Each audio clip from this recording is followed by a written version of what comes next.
Hi welcome to games and goals. IPL 18th season mega auction తర్వాత ప్రతి team కూడా ఈసారి దాదాపుగా బ్యాటింగ్ అటాక్ అలాగనే బౌలింగ్ వనరుల్ని సరిగ్గా బ్యాలెన్సింగ్ చేసేటువంటి విధంగానే ఆక్షన్లో పాల్గొన్నాయి. IPL అన్న వెంటనే ఢిల్లీ క్యాపిటల్స్ మొట్టమొదట డేర్ డెవిల్స్గా ఉన్నటువంటిది. సో పేరు మార్చుకుంది ఫ్రాంచైజీ, అయినా కూడా వాళ్ళ ఫార్చ్యూన్స్ అయితే మారలేదు. కానీ ఆన్ పేపర్ ప్రతి ఏడాది కూడా డెఫినెట్గా టైటిల్ సాధిస్తుంది అనేటువంటి టీంలు ఏవి అని చెప్పుకునేటప్పుడు ఢిల్లీ పేరు కూడా చెప్పేటువంటి పరిస్థితిలోనే కనబడుతూ ఉంటుంది. సమ్హౌ ఎందుకన్నా వాళ్ళు ఆ ఫైనల్ మార్కుకి చేరలేకపోతూ ఉన్నారు.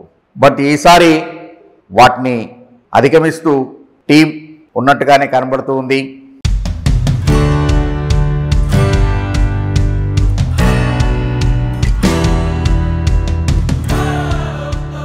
ఢిల్లీ క్యాపిటల్స్ ఈసారి బలంగా కనిపిస్తోంది. రిటైన్ చేసుకున్న 4, ఆక్షన్లో తీసుకున్న వారిని కలిపితే 23 మంది ఆటగాళ్లతో ప్రత్యర్థుల గుండెల్లో గుబులు రేపుతోంది. ఆటగాళ్ల వివరాలు వారి రేట్లతో సహా: అక్షర్ పటేల్ 16.5 కోట్లు, కుల్దీప్ యాదవ్ 13.25 కోట్లు, కేఎల్ రాహుల్ 14 కోట్లు, మిచెల్ స్టార్క్ 11.75 కోట్లు, హ్యారీ బ్రూక్ 6.25 కోట్లు, ట్రిస్టన్ స్టబ్స్ 10 కోట్లు, జాక్ ఫ్రేజర్ మెగుర్క్ 9 కోట్లు, దుష్మంత్ చమీరా 75 లక్షలు, T Natarajan 10.5 crores, Mukesh Kumar 8 crores, Abhishek Porel 4 crores, Ashutosh Sharma 3.8 crores, Mohit Sharma 2.2 crores, Faf du Plessis 2 crores, Sameer Rizvi 95 lakhs, Karun Nair 50 lakhs, Donovan Ferreira 75 lakhs, Madhav Tiwari 40 lakhs, Vipraj Nigam 50 lakhs, Darshan Nalkande 30 lakhs, Tripurana Vijay 30 lakhs, Manvanth Kumar L 30 lakhs, Ajay Mandal 30 lakhs. పర్టికులర్గా కేఎల్ రాహుల్ ఇంక్లూజన్, అలాగనే last 3 editions ఆర్సీబీని అద్భుతంగా నడిపించినటువంటి Faf du Plessis join అవటం, అలాగనే Australian young attacking batter Fraser McGurk రావటం. So ఇదంతా Delhi Capitals యొక్క బ్యాటింగ్ బలాన్ని తెలియజేస్తూ ఉంటే, మరొక వైపు బహుశా మిగిలినటువంటి 9 టీములతోటి పోల్చుకుంటే ఢిల్లీ క్యాపిటల్స్ పేస్ అటాక్ చాలా బలంగా కనబడుతున్నట్టుగా ఉంది. అందులోనూ ఇండియన్ పేస్ అటాక్ తోటి అటు నటరాజన్, ముఖేష్ కుమార్, మోహిత్ శర్మ, సో ఈ రకంగా ఇండియన్ పేస్ బలంగా ఉండటంతో సహజంగానే టీము జెల్ అయ్యేటువంటి అవకాశం ఉంటుంది. వాళ్ళ యొక్క మొరేల్ చాలా హైగా ఉంటుంది. వీళ్ళకి తోడు మిచెల్ స్టార్క్ జాయిన్ అవటం. సో అందుకని even last year KKR title సాధించడంలో మిచెల్ స్టార్క్ యొక్క పాత్ర చాలా ప్రముఖమైనటువంటిది.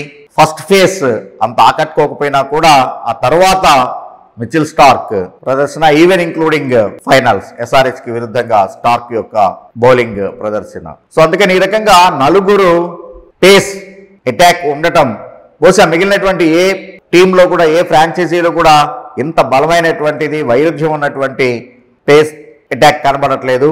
దానికి తోడుగా ఈవెన్ స్పిన్ డిపార్ట్మెంట్ కూడా, ఎందుకంటే ఢిల్లీ అరుణ్ జైట్లీ స్టేడియం తెలిసినటువంటిదే, known for its slow tracks.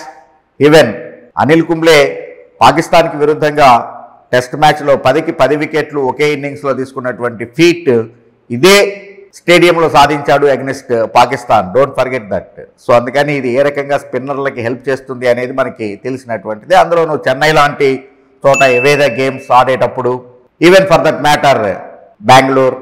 So కాబట్టి అట్లాగా హోమ్ మ్యాచెస్ 7కి 7 కన్సాలిడేషన్ చేసుకుంటూనే అవే మ్యాచెస్లో కూడా స్లో వికెట్స్ కనుక ఉండేట్లయితే చక్కగా ఉపయోగపడేటువంటి విధంగా కుల్దీప్ యాదవ్ అండ్ అక్షర్ పటేల్ ఇద్దరు వరల్డ్ క్లాస్ స్పిన్నర్లు, మనం ఛాంపియన్స్ ట్రోఫీ గెలవడంలో కీలక పాత్ర పోషించినటువంటి ఇద్దరు వరల్డ్ క్లాస్ స్పిన్నర్లు ఉండటం కూడా ఈసారి ఢిల్లీ క్యాపిటల్స్కి చాలా పెద్ద ఎసెట్ గానే బలంగానే చెప్పుకోవచ్చు. No doubt in that. అందులో అక్షర్ పటేల్ అయితే కనుక ఏకంగా ఇండియన్ మేనేజ్మెంటే, చీఫ్ సెలెక్టరే అతనిలో ఉన్నటువంటి క్యాప్టెన్సీ ఎబిలిటీల్ని గుర్తించి వైస్ క్యాప్టెన్ని చేయటం కూడా ఆ రకంగా ప్రమోషన్ ఇవ్వటం బీసీసీఐ కూడా చూసాం మనం. ఈవెన్ బ్యాటింగ్లో ఆఫ్ ది ఆర్డర్ నెంబర్ 5 ఏకంగా అతను బ్యాటింగ్ వస్తూ ఉన్నాడు. టీంలో రాహుల్, హార్దిక్ పాండ్యా లాంటి వాళ్ళు ఉంటే కూడా వాళ్ళని కాదని అక్షర్ పటేల్ని బ్యాటింగ్ ఆర్డర్లో పైకి పంపించడం, అతను నెంబర్ 5లో ఏ రకంగా తన ప్లేస్ని సిమెంట్ చేసుకున్నాడో చూసాం మనం రీసెంట్లీ కంక్లూడెడ్ ఛాంపియన్స్ ట్రోఫీలో. And even of course Kuldeep Yadav మనం ఛాంపియన్స్ ట్రోఫీ గెలవడంలో ప్రధానమైనటువంటి బౌలర్. పర్టికులర్గా ఫైనల్స్లో మంచి జోష్ మీద ఉన్నటువంటి రచిన్ రవీంద్ర, అలాగనే నమ్మదగినటువంటి పాత కాపు కేన్ మామని అవుట్ చేయడంతో మనకి విజయావకాశాలు మెరుగుపడేలా చేశాడు. సో అందుకని కుల్దీప్ యాదవ్ అండ్ అక్షర్ పటేల్ ఈసారి ఢిల్లీ క్యాపిటల్స్కి చాలా కీలకమైనటువంటి బౌలర్లు. అలాగనే నలుగురు పేస్ అటాక్ చెప్పాం. ఈవెన్ 2020 ఫార్మేట్ కాబట్టి McGurk, du Plessis can do the half of the job. ఆ తర్వాత రాహుల్ ఉండనే ఉన్నాడు, ఈవెన్ అక్షర్ పటేల్. సో అందుకని వాళ్ళ బ్యాటింగ్ డిపార్ట్మెంట్ చాలా బలంగా కనబడుతోంది, అలాగనే బౌలింగ్ సో అందుకని డెఫినెట్గా ఈసారి ఢిల్లీ క్యాపిటల్స్ మిగిలినటువంటి టీములకి ఒక హెచ్చరికనైతే పంపించింది. మమ్మల్ని తక్కువ అంచనా వేస్తే మాత్రం ఫలితాన్ని మీరే అనుభవించాల్సి వస్తుంది అనేటువంటి ఒక ఇండైరెక్ట్ మెసేజ్ పంపించినట్టుగా అయింది ఈసారి ఆక్షన్లో వాళ్ళు కొనుక్కున్నటువంటి ప్లేయర్స్ని కనుక గమనించినట్లయితే. మరి ఇంత చెప్పుకుంటూ ఉన్నాము, ఢిల్లీ క్యాపిటల్స్ అంత స్ట్రాంగ్గా ఉందా, వాళ్ళకి వీక్నెస్ ఏం లేదా అంటే అఫ్ కోర్స్ వాళ్ళకు కూడా వీక్నెస్ ఉంది. అదే ఏదైతే జట్టుకి బలంగా ఉంది అనుకున్నటువంటి కుల్దీప్ యాదవ్ అండ్ అక్షర్ పటేల్ జోడీ, అదే వాళ్ళ బలహీనత కూడా కాబోతుందేమో అనిపిస్తోంది. ఎందుకంటే వీళ్ళిద్దరిని మినహాయిస్తే కనుక నమ్మదగినటువంటి స్పిన్నర్లు లేకపోవటం, ఒకవేళ వీళ్ళు కనుక ఏదైనా మ్యాచ్లో ఆఫ్ కలర్ అయ్యేట్లయితే సరిపోయినటువంటి రీప్లేస్మెంట్ లేకపోవటం, అంటే త్రూ అవుట్ ది సీజన్ 14కి 14 మ్యాచెస్, లీగ్ ఫేజ్ జరిగేటువంటి 14కి 14 వీళ్ళిద్దరూ నిలకడగా నిరంతరంగా పెర్ఫామ్ చేయాల్సినటువంటి పరిస్థితి ఉంది.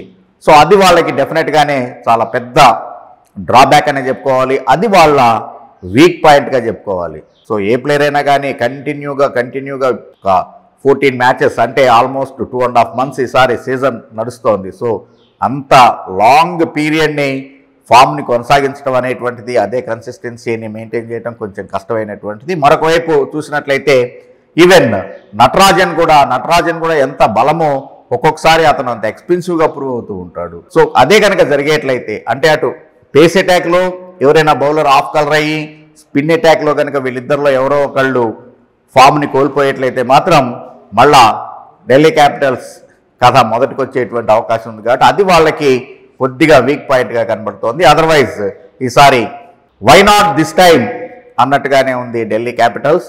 లెట్ us హోప్ డెఫినెట్గానే ఢిల్లీ క్యాపిటల్స్ ఈసారి అందరికీ ఒక బలమైనటువంటి ప్రత్యర్థిగా ఉంటుంది అని, అలాగనే వాళ్ళ మ్యాచ్లు తద్వారా ఐపీఎల్ అభిమానులందరూ కూడా ఎంజాయ్ చేసేటువంటి విధంగా ఉంటాయి అని మాత్రం చెప్పుకోవచ్చు. Thanks for watching games and goals.